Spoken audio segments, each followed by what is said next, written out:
السلام علیکم ورحمۃ اللہ وبرکاتہ۔ ناظرین، سیریز کی اگلی قسط میں خوش آمدید۔ حابیل کے قتل کے بعد حضرت آدم علیہ السلام کافی رنجیدہ رہتے تھے۔ بالآخر اللہ تعالیٰ نے انہیں حابیل کی جگہ ایک اور بیٹا عطا فرمایا جس کا نام انہوں نے شیس رکھا۔ ان کی ولادت کے وقت آدم علیہ السلام کی عمر تقریباً 130 سال تھی۔ قرآن پاک میں تو ان کا ذکر نہیں، البتہ حدیث میں ان کا ذکر ضرور ملتا ہے۔ آپ آدم علیہ السلام کے اکلوتے بیٹے تھے جو اکیلے پیدا ہوئے۔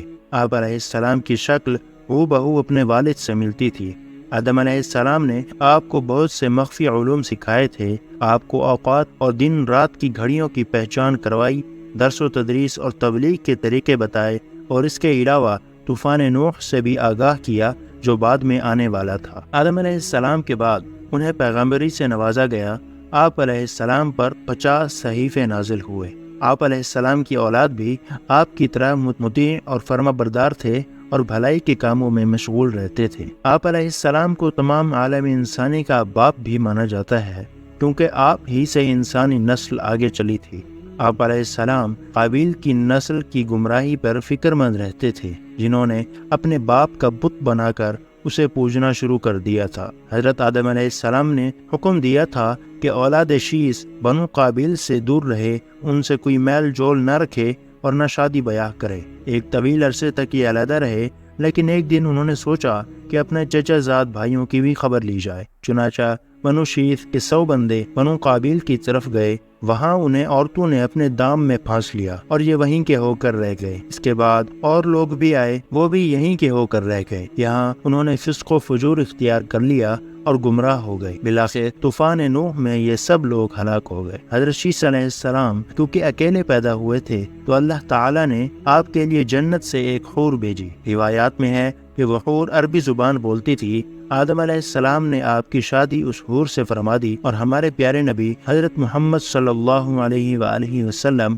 انہی کی نسل سے ہیں۔ آپ علیہ السلام نے تقریباً 900 سال سے زائد عمر پائی۔ آپ کا وقت وصال قریب آیا تو اپنے بیٹے انوش کو اپنا جانشین مقرر کیا اور انہیں بہت سی نصیحتیں فرمائی۔ آپ کا مزار 3 جگہوں سے منسوب کیا جاتا ہے۔ بعض کے نزدیک ہندوستان میں ہے، بعض عراق میں بتاتے ہیں اور بعض کے مطابق غزہ شہر میں ہے۔ واللہ اعلم بالصواب۔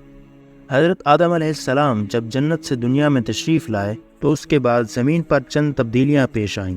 ایک مرتبہ حضرت آدم علیہ السلام کی اولاد آپ کے پاس آئی اور عرض کی، ہمیں کوئی بیش قیمت چیز عطا فرمائیں جس سے ہم باہم لین دین و تجارت کر سکیں۔ تو جبرائیل علیہ السلام آپ کے پاس ایک مٹھی سونا اور ایک مٹھی چاندی لے کر آئے۔ آدم علیہ السلام نے فرمایا، اس ایک مٹھی سے کیا ہوگا؟ تو فرمایا گیا کہ اس ایک مٹھی سونے اور چاندی کو پہاڑوں اور زمین میں ڈال دو، لوگ اسے نکال کر استعمال کرتے رہیں گے تو قیامت تک کے لوگوں کے لیے کافی ہو جائے گا۔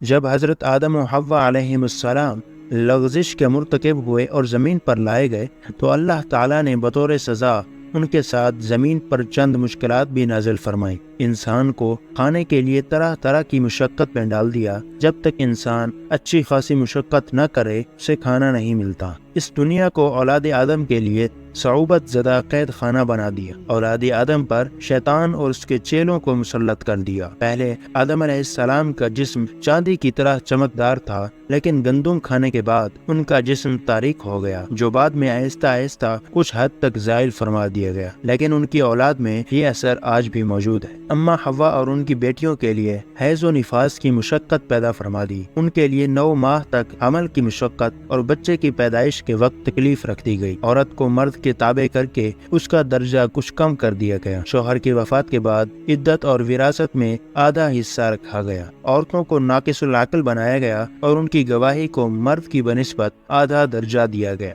طاؤس یعنی مور جس نے شیطان کی مدد کی تھی، جبرائیل علیہ السلام نے اسے سر سے پکڑ کر جنت سے باہر پھینک دیا، اور سانپ جو کہ ایک خوبصورت جانور ہوتا تھا اس کے منہ میں زہر پیدا کر کے زمین پر پھینک دیا گیا اور اسے انتہائی موذی و بدصورت کر دیا گیا۔ روایات میں ہے کہ جب حضرت آدم علیہ السلام زمین پر پہنچے اور یہاں رات ہوئی تو آپ کو سخت پریشانی ہوئی کیونکہ جنت میں تاریکی کا نام و نشان بھی نہیں تھا۔ آپ علیہ السلام ساری رات گریہ و زاری کرتے رہے یہاں تک کہ صبح ہو گئی تو جبرائیل علیہ السلام السلام آئے اور آپ سے عرض کی کہ 2 رکعت شکرانے کی ادا فرمائیں۔ امت محمدیہ پر یہی 2 رکعت فجر کی نماز میں فرض کر دیے گئے۔ اسی طرح ظہر کی نماز سب سے پہلے حضرت ابراہیم علیہ السلام نے ادا فرمائی۔ آپ علیہ السلام جب حضرت اسماعیل علیہ السلام کو ذبح فرما رہے تھے تو اللہ تعالیٰ نے ان کی جگہ مینڈا نازل فرما دیا، لہٰذا آپ علیہ السلام نے قبولیت اور شکرانے کے طور پر 4 رکعت ادا کیے جو کہ ہمارے اوپر ظہر کی نماز میں فرض کیے گئے۔ سب سے پہلے عصر کی نماز حضرت یونس علیہ السلام نے ادا فرمائی۔ جب آپ مچھلی کے پیٹ سے نکل کر باہر آئے تو عصر کا وقت تھا۔ آپ علیہ السلام نے شکرانے کے طور پر 4 رکعت ادا فرمائی جو کہ امت محمدیہ پر عصر کی نماز میں فرض کیے گئے۔ مغرب کی نماز حضرت عیسیٰ علیہ السلام کی اتباع میں فرض کی گئی۔ جب عیسیٰ علیہ السلام کو ان کی قوم نے نعوذ باللہ خدا کا بیٹا سمجھنا شروع کر دیا تو آپ نے 3 رکعت بارگاہ تعالی میں ادا فرمائے اور اپنی عاجزی ظاہر فرمائی۔ عشاء کی نماز حضرت موسیٰ علیہ السلام کی اتباع میں فرض ہوئی۔ جب آپ علیہ السلام سفر کے دوران رات کے اندھیرے اور آندھی و طوفان میں پھنس گئے اور آپ کی زوجہ کو درد ذہ ہونے لگا تو اللہ تعالیٰ نے کوہ طور پر روشنی پیدا فرما کر ان کی مشکل آسان فرمائی،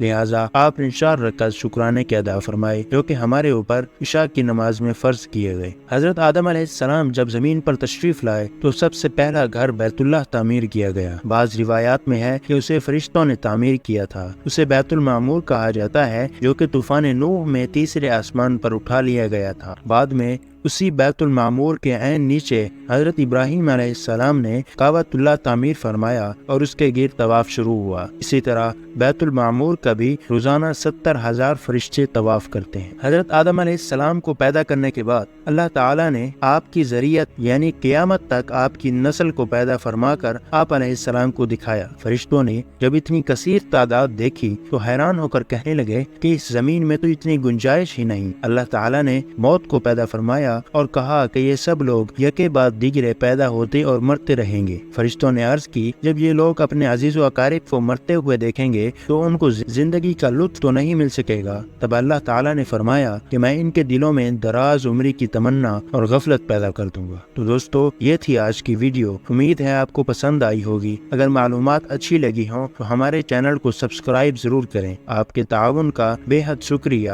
ملتے ہیں سیریز کی اگلی ویڈیو میں، تب تک کے لیے اجازت، خدا حافظ۔